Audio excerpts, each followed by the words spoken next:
Ito po yung daanan natin guys. Bali tatlong ahas ang ating i-release.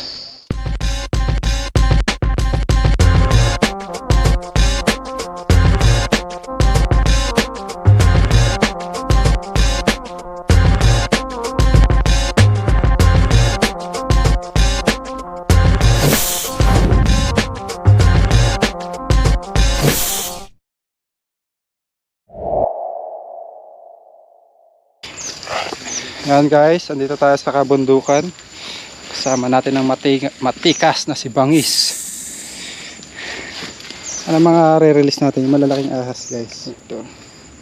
Dito tayo sa protected area. May ulan ngayon.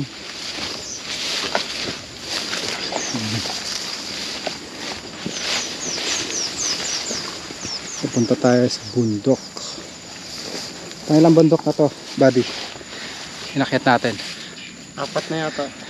4 na bundok guys.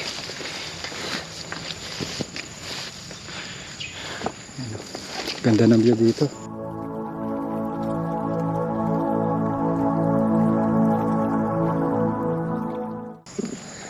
Sayang kung may dala tayong drone, no? Dalawa lang kami ngayon. Pakawalan natin to sa kanilang natural habitat. Bakit natin kailangan pakawalan? Para magampanan nila ang kanilang purpose sa buhay nila. Naligaw lang sila dyan sa kabahayanan dahil nauubos na yung habitat nila. Ginagawang highway at mga subdivision. Malapit na silang makauwi sa kanilang natural habitat. So, dito po napupunta yung mga ahas na walang kamandag sa kabundukan ng Quezon. Kasi dito rin natin sila nakuha guys. Kaya dapat lang na i-release sila dito. Bigat yun, pawisan si Bangis, oh. Pawis na. Ilang kilo ang isa? 7. Ayan. So mamaya papakita namin sa inyo guys kung anong ahas to. Right. Diretso ang paglalakbay.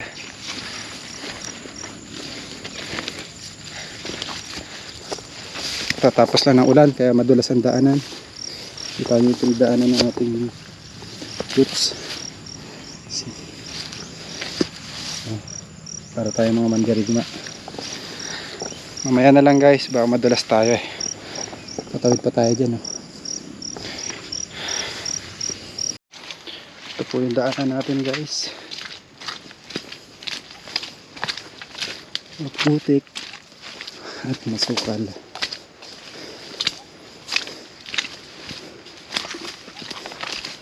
Lapit na tayo abutan ng dilim.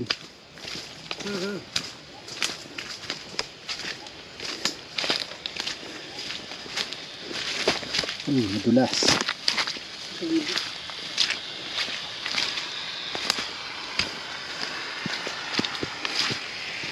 Ito. Samahan nyo kami sa aming paglalakbay.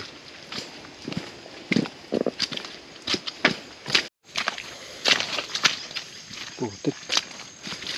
Ayan guys, malapit na tayo makatawid sa pangbundok.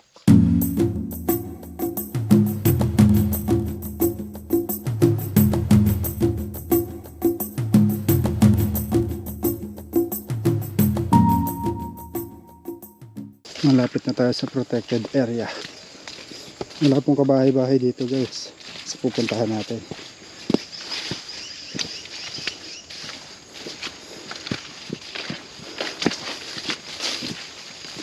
Daanan pa lang, masukal na.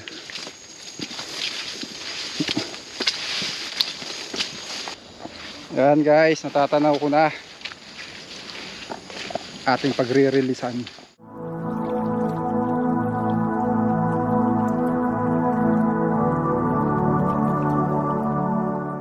Konting-konti na lang. Basang-basa na rin yung aking pants. Kaya anong basa na sa'yo? Basa ng damit ko.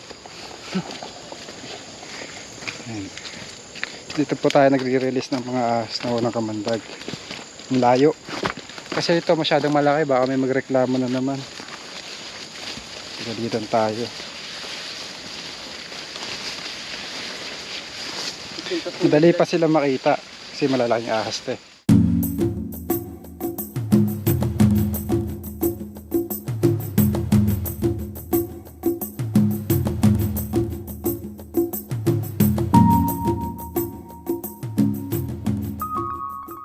Kung may ma-encounter kayo guys na ahas, bugawin nyo na lang, mas takot naman sila sa tao eh.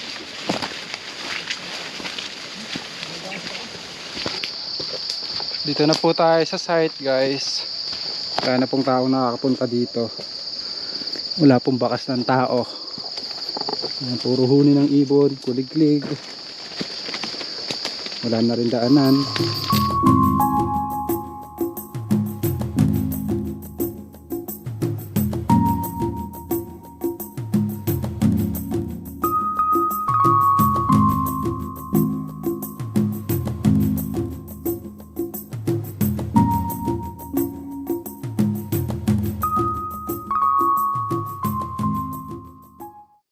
Kasama pa rin natin ang aking kabady ngayong araw, si Raymond. Bali 3 ahas ang ating i-release.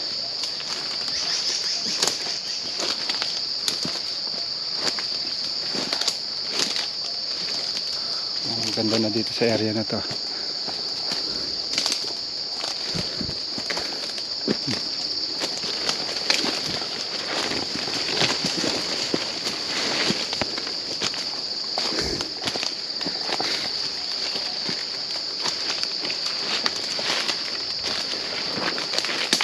Teka lang. Muna. Lali. Tatlo yung isa. Oo. Basta kayo dyan. Pagod sila sa biyahe guys. Kumain pa ito ng daga. Mamatsa pa ng dugo. Ito yung isa.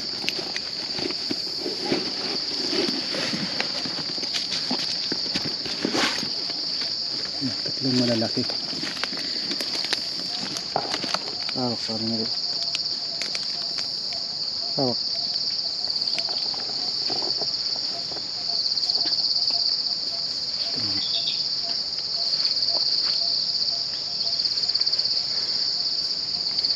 Ano guys. Laki niya no. Kapit mo.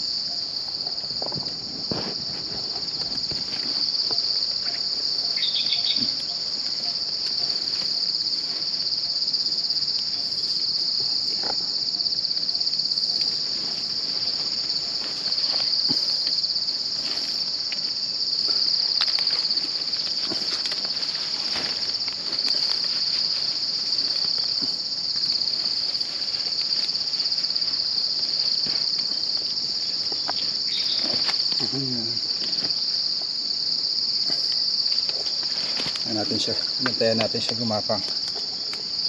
Ganda ng kulay niya guys, naka-camouflage siya.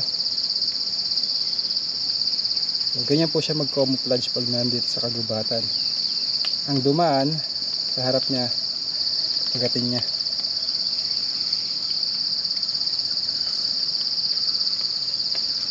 Nawarin lang natin.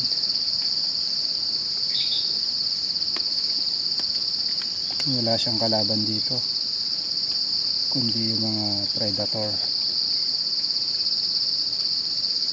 Pag naligaw siya ulit sa kabahayanan di kalaban niya mga tao.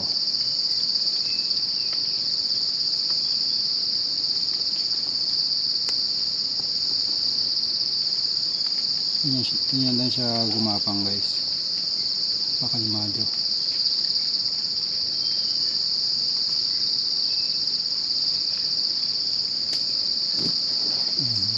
Punta siya dun. Ano mga isa? Ito ka mo. Mas maano naman to guys. Mas matapang to. Kasi nakuha natin to sa kagubatan ng dikit ng lubat.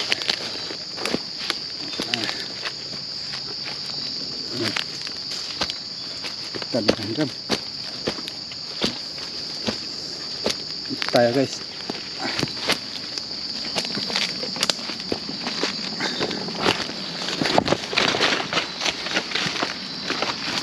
dun. Ah. Gusto na rin kumawala ng isa. Ah. Pag-uulong naman siya.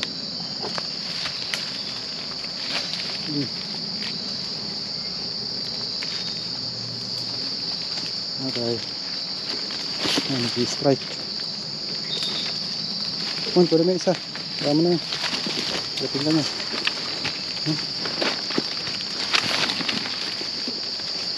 Sumit yung isa guys. Sabi sa inyo. Ito naman. Kawalan natin. Dito.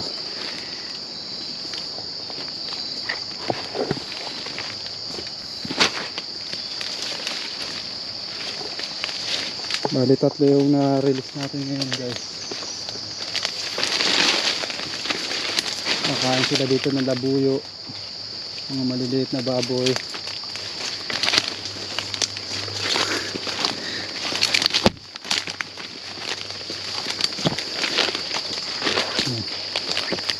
Dito siya nararapat.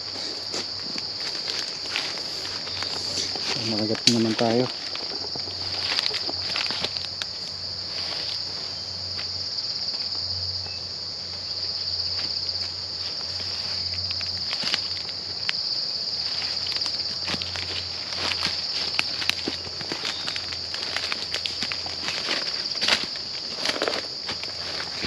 Ano sa likod kami kumakagat eh. Ano lang garo.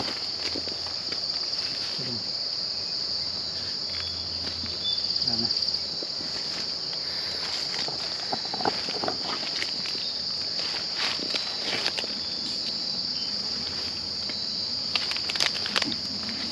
Mas matapang to.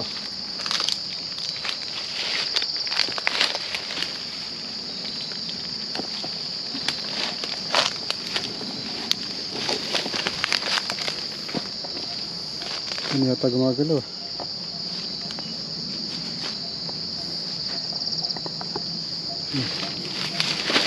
Kasi mas matapang. Tara na, makabutan pa tayo ng malakas na ulan. Tara na buddy.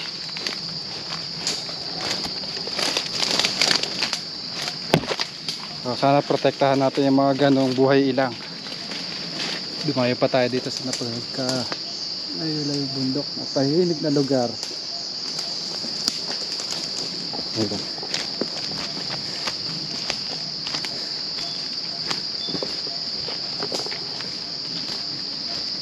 Masaya ka ba, Raymond? Bagsik? Oo. Sino ba si Bagsik sa inyo? Bangis yun siya. Kasi Bagsik? So ayun, si Cobra Prince at si Bangis ay magpapaalam na guys. Lobat na rin ang aking camera. Bye bye. Subscribe, baka naman. Ayan guys, inabot kami ng ulan. Dito na ulit tayo sa daanan. Baka wala po tayo ng mga walang kamandag na reticulated python. Pakalawak po ng gubat para sa mga wildlife.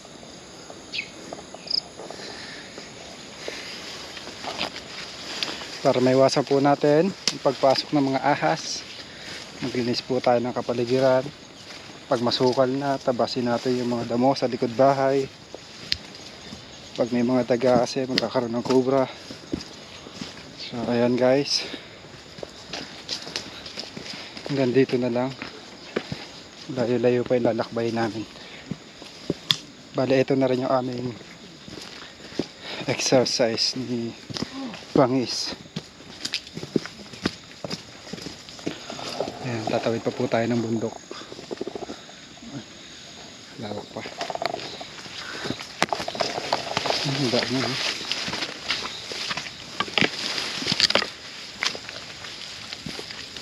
Putik na.